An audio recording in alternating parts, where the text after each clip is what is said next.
Hello, everybody, and welcome to the Teachers E-Symposium brought to you by the Oxford University Press, the Professional Development Department. My name is Abdul Haseeb, and I'd be leading the session for today. Quite an unusual setting for me. Of course, we are not used to such a setting before, and I'm also a bit concerned about the overall impact that this medium might have on on the learning process, and not sure how this would be, not sure how this would unfold on the opposite side of the screen, but I really hope that this would stay engaging and interactive, and my viewers, participants on the opposite side of the screen would be having, stay engaged during the session. Let's move forward. So, the theme for today is related to cultivating critical thinking. Quite become quite cliched in these days. Still, I think that there's virtue in talking about that. It merits a discussion, merits a session, especially because it's becoming part of our schooling system, part of our university system, and it's expected that before kids can enter into higher education or any kind of vocational training institutes, they'd be having some understanding of critical thinking and have the skill set to think critically. And of course, the expectations that come for a teacher uh, when leading something on critical thinking are different. So we'll be discussing that. The session outcomes for today are to understand the nature of IGCSE Global Perspectives, which is, of course, the platform for cultivating critical thinking skills, the subject which straddles along the session today so that it can give us the relevant content and the relevant avenues for cultivating critical thinking in our students. And pertinent to that, as I mentioned earlier, is to understand the role of a global perspectives instructor in cultivating critical thinking skills. Of course, the instructor is absolutely indispensable to this entire enterprise. So, if I may ask my participants, what do they think about critical thinking? And what does it mean when we use this much cliched phrase or compound word, critical thinking? And it's not completely negative. There are there can be some negative connotations attached to the word critical, but it's not meant entirely in that context. There are possible that somebody on the somebody among the participants might raise their hands, but yeah, there are different combinations to describe what critical thinking is. But for purpose of simplicity, I have just brought it down to this short sentence: the intellectual capacity to judge, reach conclusions using analytical thinking, seeking of evidence, and evaluation of resources. It's basically an intellectual capacity. And when we are trying to cultivate these critical thinking skills, we are inherently trying to build this intellectual capacity, this intellectual faculty in our students. And of course, uh, that means that the teacher is not just a teacher, he or she is also taking the position of a facilitator, and also taking the role of a coach and coaching the students on a daily basis, on a weekly basis, towards the end goal, that is critical thinking skills. And moving forward about global perspectives, which I said is our platform for this thread of thinking, is global perspectives for IGCSE and O levels. The book that is being used is by Joe Lally, a fantastic contribution towards this field.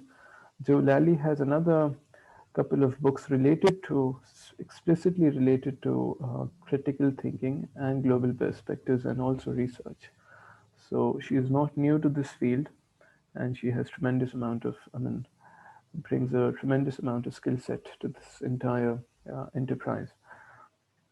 Global perspectives is not a conventional subject. It is an interdisciplinary journey aiming to help students cultivate critical thinking skills. So it's not specifically related to a particular content area.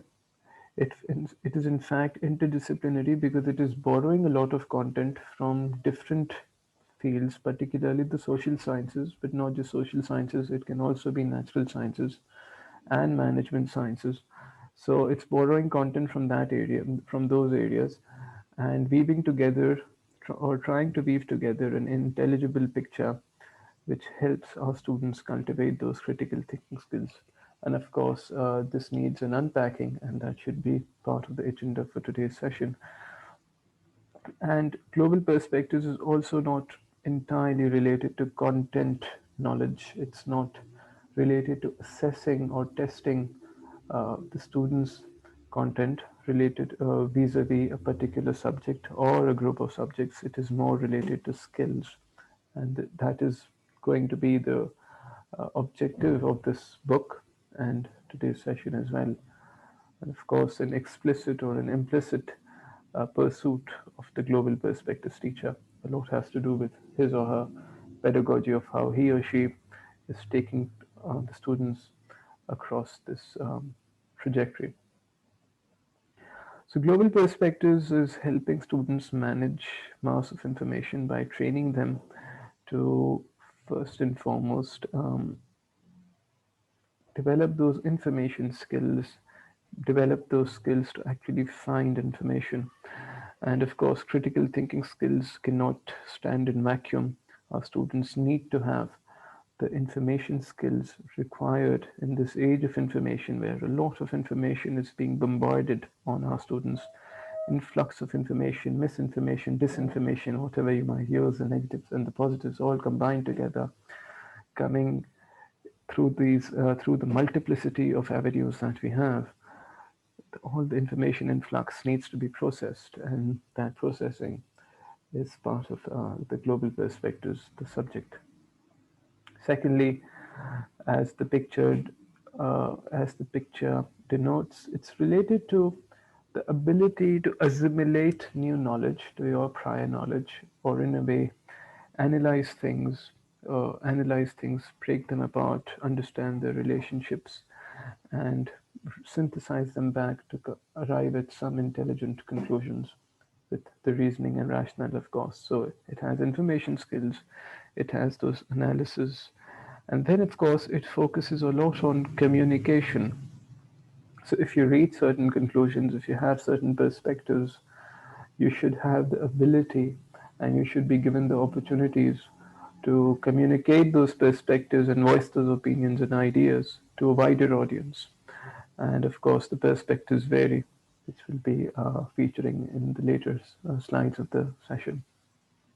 So it has information skills, it is critical thinking skills, and communication skills. And more powerfully, so it is also helping us, or at least aspiring to ensure that our students have the ability to situate themselves in the wider panorama of the world around them, of the surroundings around them, and to find their identity, find their calling, and how they can contribute or make an impact in their immediate surroundings. So having those global perspectives, national perspectives, local perspectives, personal perspectives, and at the same time having an avenue and an opportunity to harness them towards something better in their surroundings. So this is what global perspectives aims to do. And as teachers now, in this wider um, wider panorama of the educational landscape, it is tremendously important to situate global perspectives amidst this large continuum of, the socio-historical landscape or the entire educational enterprise. So a lot is being focused on reproducing content, understanding content, and just mugging up knowledge and reproducing it on timed examinations or in some kind of other similar settings. But global perspectives is slightly different. The belief is that eventually the content may fade away. It might just fizzle out of your memory, or the content might become obsolete. But what is important is that those impressions, the perceptions, and the skill set that you have remains with you.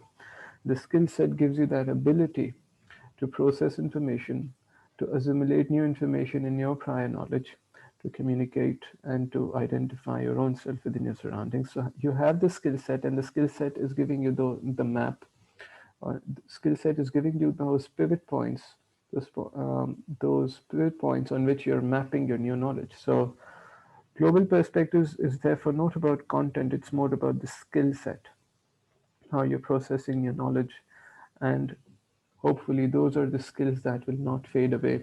Those stay with you because the more you practice them, the more they become imbibed in how you're actually processing things generally. And the habits of the mind that Global Perspectives aspires to build in its students will hopefully give them a good platform in the world they will eventually face. So, as teachers, the question is, how do we go about this? I mean, the one thing is, of course, you open the book and you start it, but I don't think that is the most. Having taught this course or having worked with a few other colleagues on global perspectives, the best thing for the teacher would be to first and foremost zoom in and then zoom out to develop a schedule of skill development, something of this sort. You don't. I'll give you an example coming from the content pages of the book. You don't have to specifically follow the book. You need to zoom in, zoom out, and then make your own trajectory of skill development depending on the peculiarities of your context, depending on your student body, depending on your own personal strengths as a teacher. And you have a series of foundational skills, intermediary skills, and the target skills. You unpack them a bit further. So, for instance, in my case, I'll first go for something which I'll call information skills, and then I'll go for critical thinking skills, and then I'll proceed towards communication skills. And I am saying that all of this is cumulative in nature. Nothing is being taught in isolated. In fact, everything, the next level of skill set is an add-on is an add-on and building on the preceding skill set. I'll give a I'll give a tangible example of this. So what I mean to say is that uh, the teacher or the instructor has to first understand the nature of the subject, situate it in the wider educational landscape, zoom down to your own school, zoom down to your own student body, and um, have a fair degree of understanding of your own strengths and weaknesses or limitations. Sorry, weakness is not a good word, or limitations. And then uh, try understanding what might be the best trajectory for your students and for your own teaching, for navigating the teaching learning process forward. So first, for me, it is information skills, then critical thinking skills, and then communication skills. Why am I saying communication? Because communication is directly related to the assessment part of it, and we'll come to that in a bit. While we are doing this, we're also focusing on ensuring that our students in their own classrooms, as part of their assignments that they take home, they're also developing the learning skills, as in something as simple as taking notes, something as simple as participating, something as simple as voicing opinions, or how to read, as simple as that. And at the same time, they're also uh, involved in some kind of team project and some kind of group project or group discussions in class. All of this is related to the entire trajectory. All of this is related to the classroom ethos that the instructor builds. So, just going a bit, repeating myself, as a teacher, starting to teach global perspectives means you zoom in and zoom out, develop your own schedule of skill development, and have a means to an end approach, because it's cumulative in nature.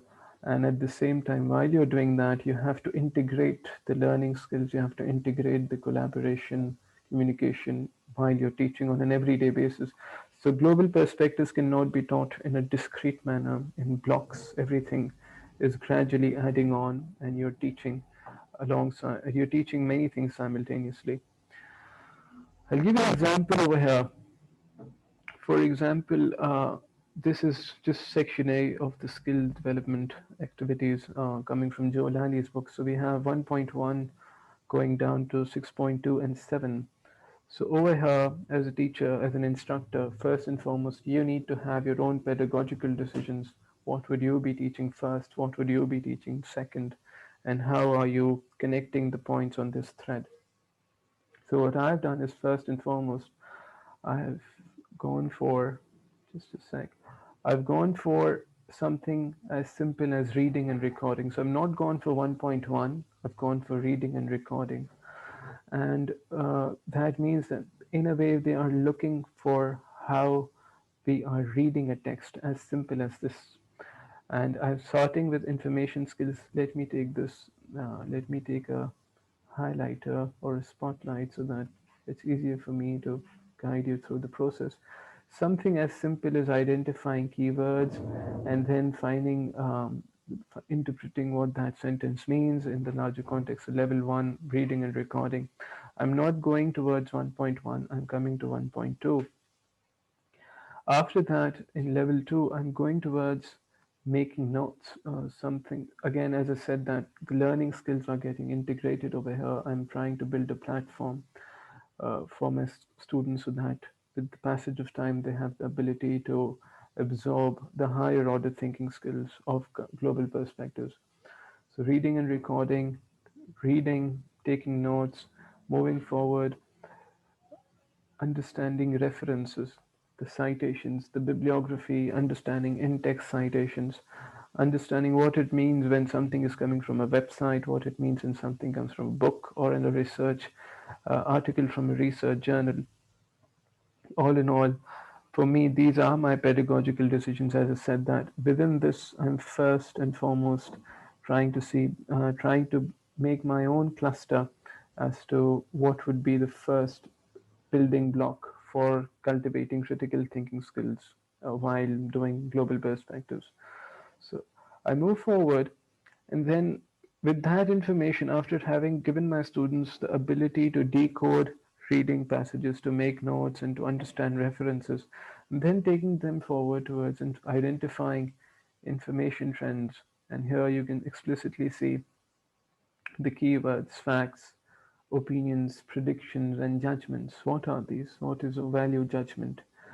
Gradually, what's happening is that these building blocks are giving them the ability or setting them up rather to to literally analyze things eventually. So the reading, they are taught how to read intensively, and that's my plan. As a teacher, you will take your own plan.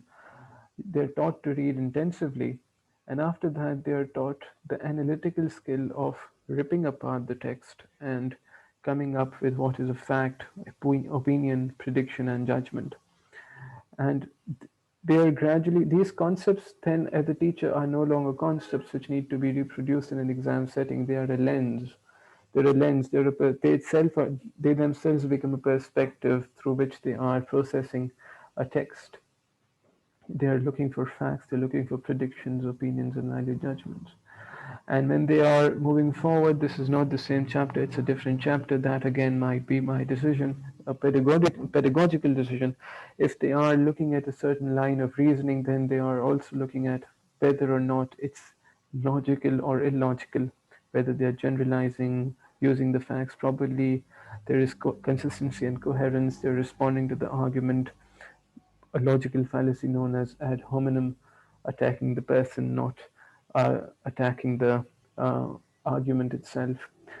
So, all in all, what I've done is that as an instructor, and this would be my first and foremost plan for critical thinking skills, that we need to maximize the resources by not just sticking with the content given to us by the book, but as a teacher, trying to adapt and adjust according to our own context of the school and our students, and then going forward towards building our own sequence. And as you might see, the book has three levels. Level one introduces the skills, level two develops the practice of that skill, level three extends the practice of that skill. So we'll go a bit forward. So the first thing that a teacher is doing or should be doing, in my opinion, again, my personal perspective, you're not bound to be taking that, is that you need to give a sequence to this entire skill development exercise. After that, within the sequence, you're also making clusters. And over there, I gave you an example of information. Now I'm giving you an example of questioning. So the questioning over here is that, uh, let me just close this. Okay, sorry. Yeah, the first one that I'm doing is that I can, after having zoomed in so much, and then I zoom out to see that I need to train how my students to first and foremost question knowledge claims and look at the quality of reasoning in source material. Questions like, are the reasons based on strong evidence? Has the author given reasons for their opinions? Do the reasons support the opinion logically? So on and so forth. But that's not it. The book is offering me more than that. The book is also giving me chapters and exercises on how questioning the reliability of information, how reliable is the information, what's and whether some information, what characterizes some information as reliable and some as unreliable, what makes some facts as inaccurate while making others accurate. At the same time, looking for the language. I mean, looking for things, reading between the lines. As I said, it's a cumulative. So first, I'm teaching them how to read. Then I'm teaching them. I'm not teaching them. I'm training them how to identify facts, opinions, value judgments. But here, at the same time, we move on to understand bias and vested interests, as you might see, as you might be able to locate my cursor. I might just take another spotlight again or a laser pointer. Yeah, this is easy. So I have bias over here, invested interest over here. Bias means that you're tilting towards a certain opinion in a very rather unabashed manner or sometimes implicit manner. So, and then questioning the underlying beliefs. So the unspoken beliefs, the underpinning perspectives, or some unstated assumptions which are not there but are quite obvious in there and significant as far as their consequences are concerned. So I am deriving a cluster, again, my pedagogical decisions to first help them before they go for critically looking at something. They should be having the tools to question. So the tools to question knowledge claims, tools to question the reliability of information, tools to identify bias and vested interest, tools to question underlying beliefs, so on and so forth. So that is my, again, a pedagogical decision. All in all, when I'm doing this, I'm having an eye on my assessments, the writing component, the team project, the individual report. And I know that my team project focuses a lot on communication and collaboration. So the classroom, my teaching learning is integrating that. How is it integrating that? That's a very important. Since global perspectives is not a conventional subject, therefore the classroom should also not be having a conventional appearance of one-way traffic, and I find that quite ironic because in this teachers' e-symposium, I just feel that I'm throwing out my voice out in the galaxy, not sure whether how this appears on the opposite side of the screen. It kind of becomes a lecture mode, which is of course not the intent, and I'm not enjoying that to some degree myself. So the classroom ethos, the role of the teacher in the classroom is of course not to develop skills but deliver content. And most importantly is that your language should be having a questioning, I mean, should be always tilting towards some kind of questioning postures, keeping your students focus on the development of skills. I'll give you some examples of this. So you can't have just close-ended questions with a yes no answer. You need to have open-ended and thought-provoking questions like how would you find out that? And that of course stimulates the student to think through the process of how they'll go about finding that information, pushing towards information skills. What do you think of about that or think of that? That again pushes them to think about their own personal perspective on things. It's not a close-ended question. Why? A very simple but a very profound uh, push towards prodding the students to think about the reason why they say what they say, the reason why they think what they think. Do you think the national perspective would be the same as your personal perspective? Of course, there's a difference between these two, and the student is pushed towards comparing, contrasting, reasoning, altogether.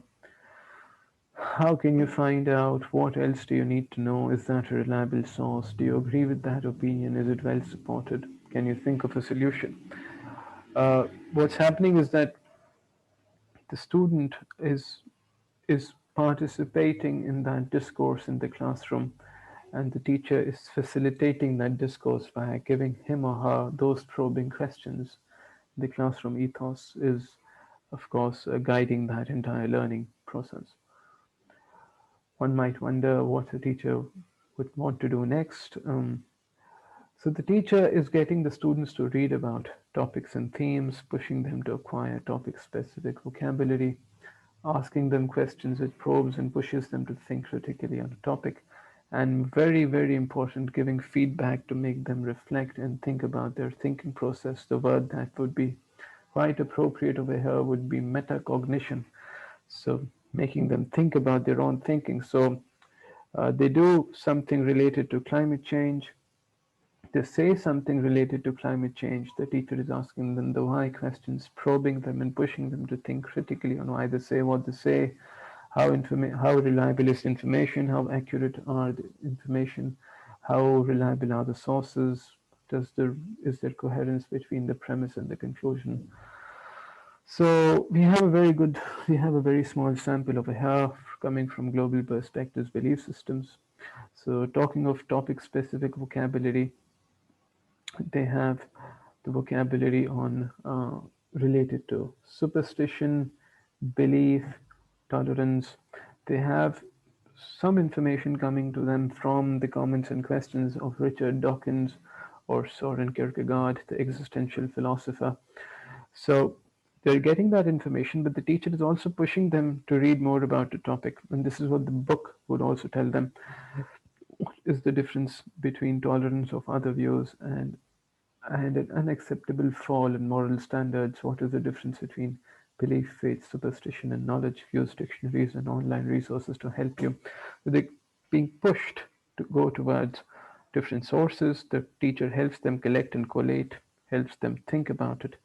And then, of course, they have the skill practices exercises, the classroom ethos, ideas for discussion, debate, and practice. I'm sorry, my cursor might be moving a bit too fast. The skill practice exercises over here, some information over here coming from a British public opinion, or and then the opportunity to take part in that classroom discussion. All in all, the key learnings are that as a teacher, you need to situate global perspectives on that broader educational landscape. Of course, the expectation is that you have to cultivate critical thinking skills, concentrate a lot on skill development and not content delivery entirely. They need to have those pedagogical decisions where we're planning that trajectory for the students. And once we are in that, we need to be very prepared for having a very rich classroom in which our students are getting the opportunity to practice those skill set. I really, really hope that uh, this online mode of learning did ensure that some transmission of ideas has taken place. Thank you so much for attending, and I'm now open for questions and your comments. Thank you very much, and let me see how this happens.